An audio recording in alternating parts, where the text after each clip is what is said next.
So, hallo Leute, wir haben jetzt heute eine andere interessante Geschichte. Wir haben übrigens nur noch interessante Geschichten, wer die Beinverlängerungsoperation machen möchte. Wir haben hier einmal unsere Patientin aus Deutschland und Ehemann. Aber das Interessante ist auch, sie hat erstmal den Bruder vorgeschickt. Wir haben den Bruder operiert, den Emre, jeder kennt ihn auch. Und jetzt ist die Schwester da. Wir haben sie auch operiert und sie ist jetzt da für die Nagelentfernung. Ich möchte jetzt erstmal fragen, wie geht's dir? Mir geht's sehr gut. Ja? Ja. Nochmal kurze Erinnerung, wie viel Zentimeter haben wir erreicht? 9 Zentimeter. 9 Zentimeter am Oberschenkel Ja, mit der L-Wayne-Methode. genau. So, wie lange ist es schon her? Ein Jahr jetzt. Ein Jahr? Genau, ein Jahr und ein paar Monate. Okay. Bereust du die Operation? Nein, absolut nicht. Das war mein Traum und ich habe es erreicht. Wie lange war das schon dein Traum? Weil wir haben auch so mal... Oh, solange ich mich kenne, ich glaube 20 Jahre oder 25 Jahre schon träume ich davon. Wow, Ja. wow, Bis wow. ich euch entdeckt habe, beziehungsweise mein Bruder. Okay. Ja. Warum hast du deinen Bruder erstmal vorgeschickt? Das würde mich jetzt interessieren. Ja, weil ich hatte Angst vor der OP, ist ja nicht so eine einfache OP und ich habe dann gedacht, komm, lass dich mal operieren und wenn es gut geht, dann komme ich nach. Ja, so war das. Wie lange seid ihr schon verheiratet? Bei uns wären es jetzt 2 Jahre. 2 Jahre, Ja, aber ihr wart ja genau. schon auch lange zusammen, oder? Genau, ja. Wir kennen uns seit 20 Jahren. Fast, ja, ja. Ja. Wie hast du eigentlich reagiert, wo du das gehört hast, sie möchte ihre Beine verlängern? Weil ich glaube, du hast sie so akzeptiert, oder? Ja, natürlich. Also ich habe sie so akzeptiert von Anfang an natürlich. Aber ja, das war auch schon immer ein Gespräch.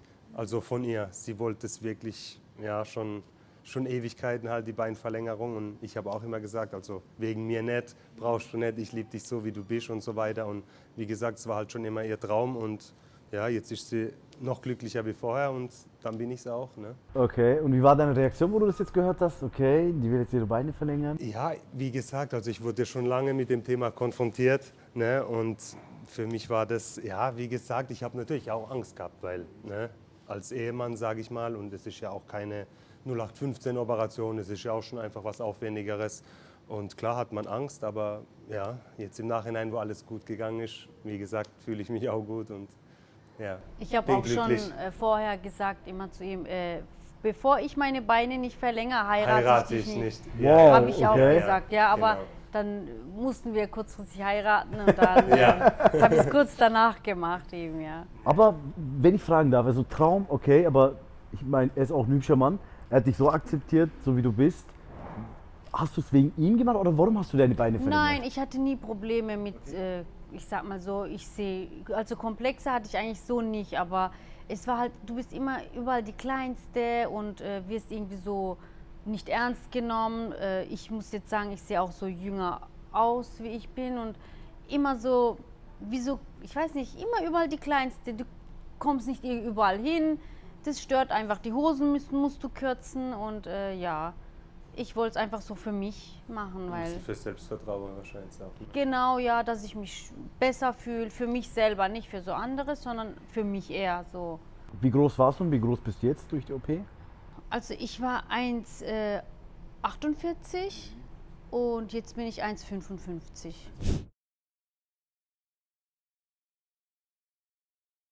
Wie fühlt sich das so in der Gesellschaft? Boah, ganz anders. Also jetzt bin ich so groß wie alle anderen. Ich bin halt nicht immer die Kleinste mehr. Ich bin immer noch klein, also groß bin ich jetzt nicht, aber ich bin jetzt normal. Wirklich normal. Vorher war ich nicht normal, also das war klein. Und jetzt bin ich so groß wie meine Geschwister, wie meine Freundinnen. Und wenn ich hohe Schuhe anhabe, dann bin ich noch größer. Oh, okay. Also das fühlt sich ganz anders an und viel besser. Warst du schon mal auf Hochzeit nach der Beine-OP? Ja. Okay, hast du dann wahrscheinlich Stöckelschuhe? Ja. Wie viel Zentimeter? Also 10 Zentimeter schwitze Wow, ich. mein Auf meiner Hochzeit hatte ich wirklich 20 Zentimeter Schuhe extra mir gekauft. Das sind ja so diese extrem Ja, hohen ja. Schuhe. Ja, wir waren fast gleich, ja. Ich bin 1,80. Und da habe ich, da hab ich mich so wohl gefühlt. Ich habe mir gedacht, oh mein Gott, so groß, das wäre ein Traum. Und jetzt bin ich so groß. Wenn ich jetzt nur noch 10 Zentimeter Absatz anziehe, bin ich genauso groß. Also das fühlt sich gut an. Das heißt, du warst 1,48, oder? Durch die Beine-OP 1,55 ungefähr? Ja, 1,56. 56, ja, Ja. genau, um den Dreh, vielleicht sogar ein bisschen mehr. Er könnte schon recht haben, Genau, weil ja. du warst ja so ein Könnte bisschen sein. steif auch, weißt du, durch Ja. die Verlängerung. Und dann, warte mal, Stöckelschuhe, dann bist du ja fast 1,70 jetzt, oder? Ne, 1,70 nicht, oder? Aber Ja, 1,68? ne? 10 cm Stöckelschuhe? Ja, ja, wenn du noch Stöckelschuhe meint er, dann nochmal 10 drauf, Ja. sind wir knapp 1,70 sozusagen, ja. Ist ein total anderes Gefühl. So, wenn man Halai macht zum Beispiel, ich war da immer so die Kleinste. Okay, Und jetzt normal. Ja, das ist schön. ja cool, hey. Ja. So, jetzt möchte ich dich mal was fragen. Du bist ja natürlich, also ohne bei einer OP 1,80 hast du gesagt, gell? Hast du Nachteile gesehen, dass du jetzt, weil du jetzt 1,80 bist, oder immer Vorteile gehabt? Nee, ich muss sagen, Nachteile eigentlich nie. Ja, immer Vorteile. Ja, das stimmt schon. Ich meine, klar, aber ich sag mal, wenn man, sage ich mal, jetzt mit der Größe, so wie jetzt in meinem Fall, also ich war mit meiner Größe schon immer zufrieden, ich denke, dann hat man auch nicht diese Sachen im Kopf oder ja, man denkt halt auch nicht über sowas nach, sage ich mal. Ich glaube, diese Sachen hat man halt erst, wenn man ja, mit irgendwas an sich, sage ich mal, jetzt nicht zufrieden ist, wie in Ihrem Fall halt einfach die Größe. Keiner Dass es kann sich das so- nachvollziehen. Ja, das, Keiner konnte das nachvollziehen. Das Ah, du denke bist ich doch auch. süß, so wie du bist. Das sieht doch gut aus. So. Nein, das ist nicht so. ich habe das ja auch immer zu ihr gesagt. Ne? Das war ja für mich auch, ich habe es ja auch immer zu ihr gesagt, für was? Ne? Unnötig und so, aber ich denke, hab wenn man also die Probleme nicht selber hat. Mein halt Bruder habe ich selber auch überredet. Also ich habe gesagt, Emre, du bist als ein Mann klein. Und das hat Nachteile, sei es Frauen, sei es Arbeiten, egal wo. Also macht es. Also ich habe ihn ermutigt, das zu machen. Und ihn, wie gesagt, vorgeschickt. Und jetzt ist, also er ist auch 100%ig viel glücklicher wie vorher. Ja, auf jeden Fall. Hast du auch Komplimente mal bekommen wegen deiner Körpergröße? Ja, auch schon. Also klar, kleinere Leute, oh, wäre ich bloß auch so groß wie du oder wäre ich 1,80 oder so, natürlich, ja. Ich Das will jetzt stimmt keine schon, Krise öffnen. Jetzt in deiner Nee, Beziehung, nee, aber alles wie war, gut. wie war vorher auch mal so deine Beziehungen? Also hast du auch da keine Nachteile gehabt wahrscheinlich, oder? Auch jetzt bei Frauen? Nee, also Körpergröße und so weiter, nee, gab es keine. Mhm. Leute, Nee, Körpergröße ist einfach wirklich das Ja. A und Ja, O. das stimmt Ja. wirklich. A und Ja, O. ja. Seit ich mich auch mit ihr so beschäftigt und mit der Größe und so, ja, es macht schon wirklich Aber viel wenn aus. man, Ja. wenn das Anziehen und so sieht ja ganz anders aus bei großen Männern und bei kleinen. Es Also, wirkt anders, das stimmt. Ja. ja, Bist du zufrieden? Apropos Anziehen jetzt. Kannst Ja. du dir bessere Klamotten jetzt? auf jeden Ja? Fall. Früher haben mir die Hosen nicht gepasst, ich weiß nicht warum. Ich habe jetzt auch nicht zugenommen oder abgenommen von dem Gewicht her, aber mir passen die Hosen viel besser.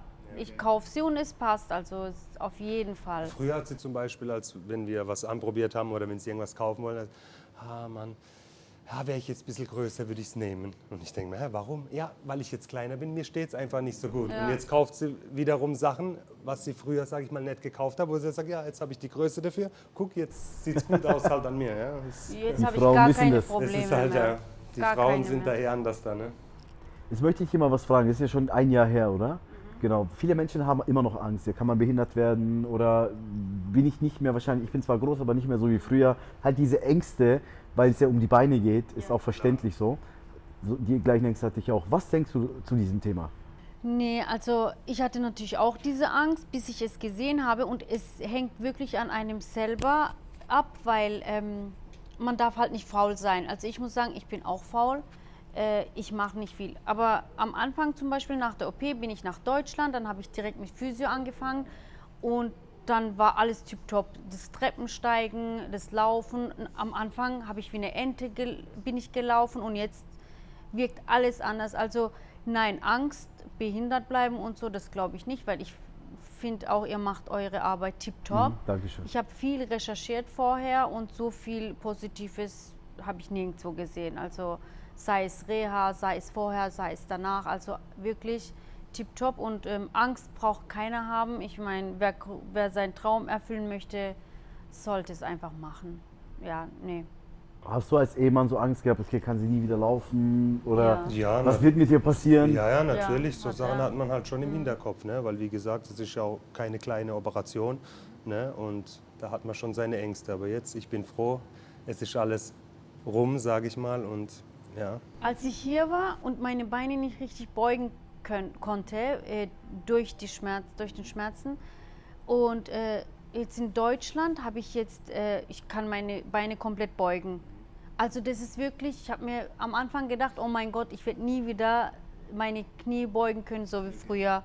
Und jetzt man kann es, also man darf wirklich so, also das gar nicht so verzweifelt sein und denken, nee, ich werde es nie wieder schaffen, weil andere Patienten können es vielleicht sofort und du nicht, aber da darf man wirklich sich nicht hineinsteigern, das wird schon. Also, weil ihr erklärt es zwar immer, es kann einfach nichts passieren, also wie gesagt, Rennen, Springen, da habe ich auch Angst davor, aber eigentlich kann ja gar nichts passieren. Ja, es passiert Alles auch nichts. Ich sehr, denke, sehr stabil das jetzt. sind die Sachen, was halt, denke ich, auch viel an einem selber halt liegt, was man daraus macht. Ne? Ich meine, ihr macht die Operation und alles tipptopp und im Endeffekt liegt es an einem selber. Umso mehr man trainiert, umso schneller komme ich vielleicht Genau, voran richtig. oder umso weiter komme ich in einem kürzeren Zeitraum einfach mit der Beugung oder sei es mit dem Muskelaufbau. Ne?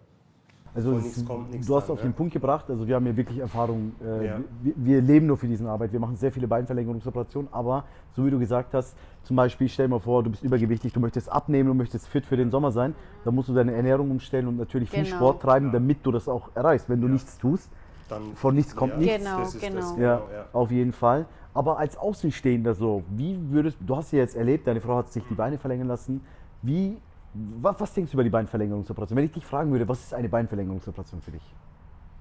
Wie würdest du antworten? Schwierige Frage. Ne? Also, was soll ich da sagen? Was deine Beine. Ja, also. Schwierig. Man wird größer halt danach. Ne? Das ist halt so das Hauptding. Aber was soll ich jetzt dafür? Ja. Also ich sage halt immer eine andere Art vom Traum natürlich, Ja. ist ja klar. Weil ich habe immer so diese Kommentare gesehen, möchte ich dich jetzt mal fragen. Ein Patient hat so auch so ein Gesicht gezeigt und dann natürlich auch so Hate-Kommentare bekommen, so wie, ja, du bist nicht selbstbewusst, du willst nur eins auf wir Frauen gut aussehen, versuch doch dein Selbstbewusstsein zu verstärken, statt deine Beine zu verlängern, warum lässt du dir die Beine brechen und gibst noch Geld dazu aus und so weiter. Was denkst du über dieses Kommentar nach? Also, Diese Kommentare habe ich auch gehört. Wie gesagt, du bist doch gut, so wie du bist. Warum lass doch, bla bla. Aber ich denke, das, Das sind ist Leute, nur wo das selber Schwachsinn. einfach nicht Wie gesagt, verstehen können. Ne? das kann man nur selber verstehen. Das ist so, wie wenn einer seine Nase nicht mag und operieren lassen möchte. Der selber ist einfach damit nicht zufrieden. Und ich war nie mit meiner Größe zufrieden. Und das kann keiner verstehen. In meiner Umgebung hat es auch niemand verstanden. Und jetzt, also, oh mein Gott, ich würde nie wieder in die Zeit zurückgehen wollen, wo ich viel kleiner war. Diese 9 Zentimeter, das macht so viel aus, das verändert dein Leben, finde ich. Mir hat es mein Leben verändert und wenn ich jetzt noch fitter bin, als ich schon bin, ich glaube, dann kann mich keiner mehr stoppen. So. Also wir sagen im Deutschen gibt es ja immer, erster Eindruck zählt, letzter Eindruck prägt. Ich meine, um den letzten Eindruck prägen zu lassen, muss ja dieses erste Eindruck ja auch zählen. Damit dieser erste Eindruck zählt, muss ja auch so einen Wow-Effekt geben natürlich, also denke ich immer. Weil es muss ja einem auch nicht beeinflussen, sondern mir fällt dieses Wort gar nicht ein. Überzeugen, genau, überzeugen. Ich denke halt, also ein Mensch, der kein Selbstbewusstsein hat, kann die OP auch gar nicht machen. Verstehst du, was ich meine? Weil man braucht auch Mut, Ja, so eine auf OP machen zu jeden können. Fall. Man Ja. braucht schon ein gewisses Eigen. Ne? Genau, Das ist- richtig. ja, Und ein klar. Mensch, der halt so labil ist psychisch, denke ich mir Wird nicht, sich's auch nicht trauen. dass er diese OP machen kann. Finde ich auch. Also da braucht man viel Mut und viel. Und viel Genau. Kraft halt aus, sage ich mal, inner. Genau. Ich möchte jetzt noch ein paar Fragen stellen, wenn ich auch fertig. Diese psychische Aspekte, also diese psychische Aspekte, wie hilft es auch deine Psyche auch? Weil für mich war das so, es war eine Blockade. Egal was ich gemacht habe, aber ich bin klein. Aber dieses im Hintergrund, weißt du, du willst heiraten, aber du bist klein. Du willst das machen, du willst ein Ja. Auto kaufen, du bist klein. Hat es dir auch so geholfen? So psychisch mäßig? Natürlich. Ich sag ja, mein Leben hat sich zu 100% verändert. Also psychisch, also wenn ich mich im Spiegel jetzt anschaue, wie gesagt, mir steht jetzt viel mehr und genauso wie du sagst, ich fühle mich auch mehr ernst genommen. Auch so, ich bin jetzt auch groß, man sieht mich und so, also groß nicht, aber jetzt größer wie vorher. Früher war ich klein und jetzt das absolut, die Psyche spielt da total mit. Da fühlt man sich ganz anders danach. Wie war auch dann die Reaktion, wo du nach Deutschland gegangen bist? Weil dein Ehemann hat dich ja nicht gesehen, die Verlängerungsphase über. Deine Freunde oder die Menschen, die dich auch lange nicht gesehen haben. Das würde mich jetzt mal interessieren. Also, die waren schon schockiert. Oh, du bist schon jetzt, oh mein Gott. Und dann haben sie sich gleich daneben hingestellt, du bist jetzt Zeig so mal, groß wie groß wie du ich. bist jetzt und so, komm mal an meine Oh, Schulter. das macht Ja, schon ja. viel aus, 9 Zentimeter. Also so waren die Reaktionen. Und am Anfang sieht man ja noch so kränklich aus, weil die Schmerzen und so, und dann hast du noch abgenommen. Und jetzt so nach der Zeit, letztes hat mich zum Beispiel meine Cousine gesehen, die hat gesagt, boah, ich muss sagen, jetzt habe ich meinen Namen genannt, Egal, können wir piepsen. Du siehst wirklich viel besser aus wie vorher. Also das sieht richtig besser aus. Gut, dass du die OP gemacht hast. Also die schon vorher mir die OP nicht geraten haben, haben jetzt gesagt, gut, dass du das gemacht hast. Sehen wir auch was. Schockierte Reaktionen waren es, Auf jeden Fall. Wie war die Ach so, Reaktion von dir? Ja gut, was heißt von mir? Ich muss sagen, ich habe ja ihren Bruder als allererstes gesehen. Ah, okay. Und da habe ich ja auch gefragt gehabt, wie viel Zentimeter waren es und so weiter. Und wenn man allein nur hört, so sage ich jetzt mal 7, 8, 9 Zentimeter, dann denkt man, ja, es ist was Kleines, ne? Aber wo ich ihn dann, sage ich mal, das erste Mal gesehen habe, ich gedacht, ey, wie viel das wirklich ausmacht, sage ich mal so, gerade 8 oder 9 Zentimeter, das war einfach, ja, wirklich Wow-Effekt, muss man sagen, ne? Und bei ihr, wie gesagt, war es ja auch nicht viel anders. Wie gesagt, ich habe sie schon geliebt, egal wie sie ist, ob sie kleiner war oder größer war.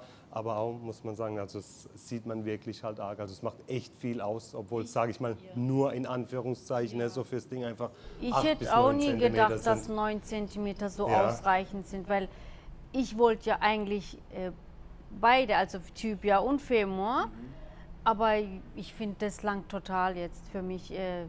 Man denkt, okay, 9 cm, das ist gar nicht die Größe, die ich eigentlich will. Ich will mehr, aber nee, das ist wirklich ein Wow-Effekt, 9 cm. Also es ist ja so, 9 cm im Lineal gesehen ist ja so Genau. klein. Habe ich mir auch gedacht, genau. Aber im Das menschlichen Körper so macht das viel wirklich. aus. Oh. Ja, du musst dir Ja. vorstellen, du gehst ja komplett in die Höhe mit deiner Masse und so weiter. Genau. Deswegen. Aber ihr wart ja bestimmt nach der OP so wandern, Hochzeit, hast du ja gesagt. Hast du irgendwas so gesehen, wo du gesagt hast, okay, durch die Beinverlängerungsoperation kann sie das nicht mehr so machen wie früher, oder? Muss ich sagen, nein. Nein. Also Gab's alles, eigentlich Einkauf da und so. Natürlich, alles sogar besser machen, sage ich mal. Jetzt heißt es nicht immer, Schatz, kannst du mir mal das vom Regal nehmen? Das hat eigentlich vom Ding her sogar Vorteile gebracht, ne? Ja, auf jeden Fall. Meine letzte Frage an dich. Was empfiehlst du den Patienten und Patientinnen, die diese Beinverlängerungsoperation möchten, aber auch irgendwo Angst haben, Ja. dass sie behindert werden können oder Ja. genau, wie sie sich vorbereiten sollen am besten? Also ich finde, wenn man das schon lange genug möchte, soll man sich das nicht in die Länge ziehen und einfach machen. Also einfach machen, nicht lang drüber nachdenken, weil du willst größer werden und das sind nur die Jahre, die du dann überlegst, sind es dann verlorene Jahre. Ja. Weil ich denke mir so, hätte ich das nur ein paar Jahre vorher gemacht, dann wäre ich viel glücklicher einfach.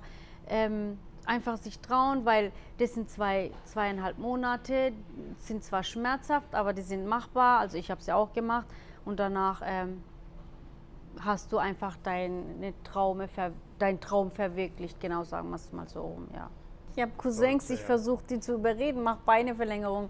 Die sind auch alle klein. Ich versuche die zu überreden, wirklich, geh und mach und so. Wenn dein Kind auch so diese gleiche Probleme hätte, würdest du ihn Ja, unterstützen? auf jeden Fall. Klar, Du auch unterstützen, ja, natürlich, klar. Auf jeden Fall. Weil ich habe ja die OP selber gemacht. Ja. Hätte ich dieses Vertrauen nicht, dann hätte Dann ich wäre es wieder was anderes, Ja. ne? Klar, aber sie hat es ja am Aber ich eigenen habe es Leib, gemacht, sag mein ich mal. Bruder ne? hat es auch gemacht und wir sind damit glücklich und wie gesagt, nee, das würde ich meinem Kind gar nicht zumuten. Also ich werde auf jeden Fall auch meinen Sohn unterstützen.